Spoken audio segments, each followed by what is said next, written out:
What's happening, world? Ryan Murphy checking in, Murphy Baseball Performance. Today's Thursday. Last day in Hawaii. Today's getaway day. It's been an unbelievable trip. Check out the sun coming up in the background. Beautiful view. Pain plus failure equals success. Probably not the failure, or probably not the formula that most people are thinking of when they think about success. If I had to ask you to define success in a formula, you probably wouldn't jump to say that. But here would be my challenge to you. If you look back through the history books, if you look back through time, you look at somebody like Thomas Edison, who reportedly failed the light bulb experiment 10,000 times before he got it right. Think there was some pain involved in 10,000 failures?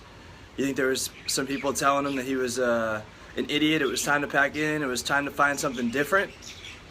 Probably so, right? And let me just be right up front. The goal of these is, look, I want everyone to be more successful. We need people to be winning more often in this world and in this life. Like, there's too many people walking around not stretching themselves, not finding true joy, true happiness out of what they're putting out every day and what they're getting back as a result. And so that's when I'm making these, this is just as much for me as it is for everybody else. I need these reminders too. I need to hold myself accountable.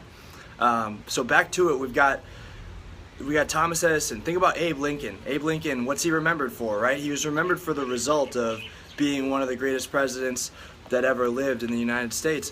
But wasn't too far before that he was actually a massive failure, considered to be a massive failure. He had lost something like 8 elections. 8 elections. Okay, so I want you guys to imagine going to your loved ones, going to your wife, and saying, hey baby, I know number 1 through 7 was a massive failure, but number 8's gonna be the one. Yeah, it's gonna be the one. So it's almost like a belligerent belief. Pain plus failure equals success. What happens though? Pain happens and genetically we are tuned for survival.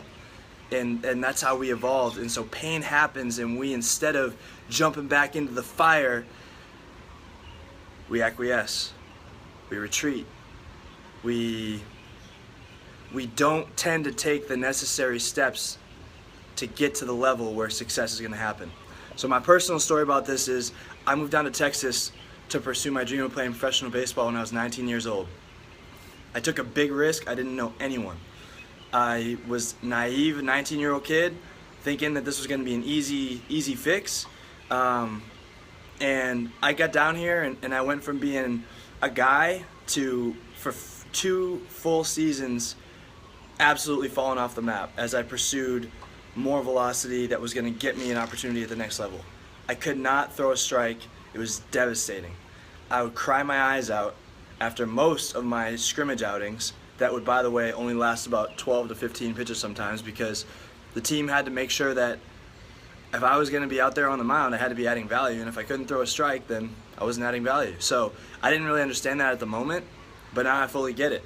And there was nobody to blame but myself. And here's my beef with a lot of the people that I talk to. We've got fantastic clients and we've got a lot of great people around us. But one of my beefs is like when people start to point fingers and blame coaches about, oh, well, the coach has this against me or that against me. Look, that might be true, but here's the other truth. If you're really that good, like if you're really willing to persist and push forward and you're really that good, you will get opportunities. No matter how much somebody likes you or dislikes you, at the end of the day, if the goal of a coach is to win games, which by the way, every coach's goal is to win games, sometimes to the point where those plastic trophies get in the way of development. That's a side conversation. Stop blaming people, man. Go through the pain. Cry.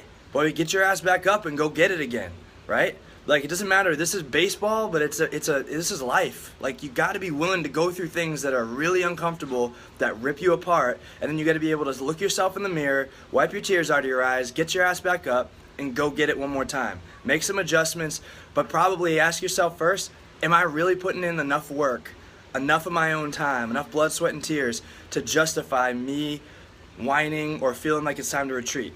And the answer is probably not. 10,000 hours of deliberate practice makes you a world-class expert. That's what studies have shown is the minimum. Deliberate practice, attacking your weaknesses, not just doing what's comfortable, not doing what you're good at, doing what the rest of the world is not willing to do. That's 6 hours a day, 5 days a week for 10 years. If you have not put that time in and you can't look yourself in the mirror and say that you have, don't expect success. And if you do get success, don't expect to sustain it. That's just not the way the world works, all right? So the message is this: figure out what you love, set a big goal, find out your why. Your why will keep you motivated, pushing past the pain, pushing past the failure, and don't listen to the rest of the world tell you can't do it, because the rest of the world isn't willing to go through the pain, okay? I came out on the other end of it, and I got a couple of opportunities my senior year, and everybody else, that might not mean anything, but to me that was huge, because guess what? The world had told me no so many times, and the fact that I had stuck it through, that was a lesson that I'll never forget, and a lesson that was so valuable for the rest of my life.